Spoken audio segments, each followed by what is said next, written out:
Jawab, jawab. Oi, Masya Allah. Oi. Jika kita melihat berita hari ini, konflik Iran dan Israel terlihat seperti krisis baru. Namun, kenyataannya, konflik ini bukan dimulai kemarin, bukan tahun lalu, bahkan bukan 1 dekade lalu.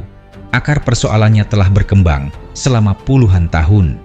Sejak revolusi Iran tahun 1979, hubungan antara Tehran dan Tel Aviv berubah secara drastis.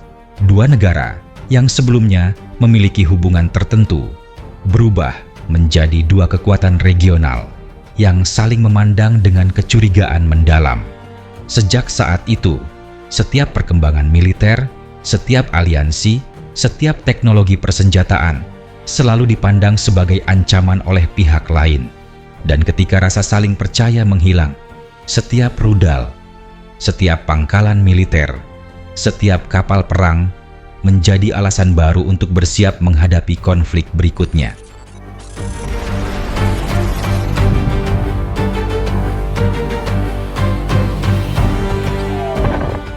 Ini adalah pertanyaan yang diajukan banyak pengamat. Mengapa perang ini terus berlangsung? Mengapa tidak ada penyelesaian permanen? Jawabannya tidak sederhana, karena konflik ini bukan hanya soal militer, ini juga soal politik, soal pengaruh, soal keamanan, soal ideologi, dan soal kekuasaan.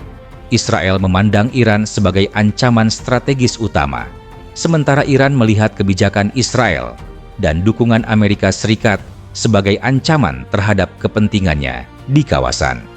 Ketika kedua pihak percaya bahwa keamanan mereka bergantung pada melemahkan lawan, maka perdamaian menjadi sangat sulit dicapai karena setiap langkah kompromi dipandang sebagai kelemahan dan setiap kelemahan dipandang sebagai risiko.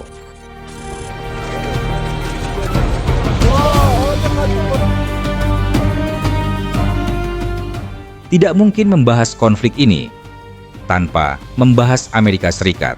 Washington telah lama menjadi sekutu utama Israel. Dukungan militer, dukungan diplomatik, dukungan teknologi, dukungan politik, semuanya menjadikan Amerika sebagai aktor yang tidak dapat dipisahkan dari dinamika konflik ini. Para pendukung kebijakan Amerika mengatakan, dukungan tersebut diperlukan untuk menjaga keamanan sekutu strategisnya. Namun para kritikus memiliki pandangan berbeda. Mereka mempertanyakan, apakah dukungan tanpa syarat terhadap operasi militer tertentu justru memperpanjang konflik?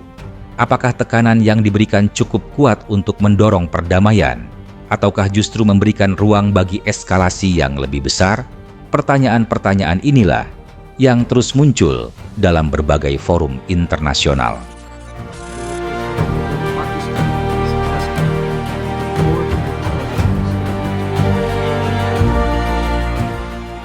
Di berbagai negara, terdapat kritik yang semakin keras terhadap operasi militer Israel. Kritik tersebut terutama muncul ketika jumlah korban sipil meningkat, rumah-rumah hancur, rumah sakit rusak, sekolah tidak dapat beroperasi, infrastruktur publik lumpuh. Bagi para pengkritik, pertanyaannya sederhana. Jika tujuan utama adalah keamanan, mengapa begitu banyak warga sipil yang harus menanggung akibatnya?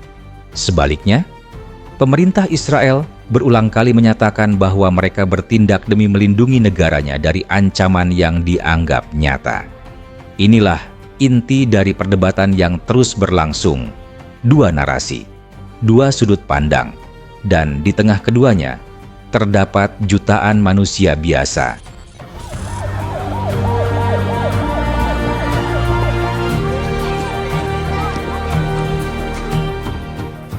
Inilah bagian yang sering terlupakan ketika para pemimpin berbicara tentang strategi, ketika para jenderal berbicara tentang operasi militer, ketika para analis membahas keseimbangan kekuatan, ada kelompok lain yang jarang memiliki suara. Warga sipil, mereka tidak membuat keputusan perang, mereka tidak mengendalikan rudal, mereka tidak merancang strategi militer, namun merekalah yang paling sering membayar harga tertinggi.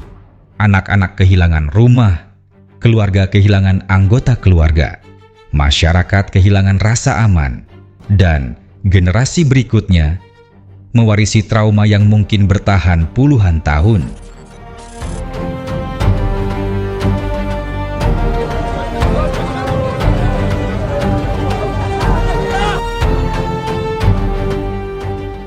Banyak pemimpin dunia menyerukan perdamaian. Mereka meminta gencatan senjata. Mereka meminta perlindungan warga sipil. Mereka meminta negosiasi. Namun, kenyataannya, pernyataan diplomatik seringkali lebih mudah diucapkan daripada diwujudkan. Karena setiap negara memiliki kepentingannya sendiri. Kepentingan ekonomi, kepentingan keamanan, kepentingan politik, dan ketika kepentingan-kepentingan itu bertabrakan, jalan menuju perdamaian menjadi jauh lebih rumit.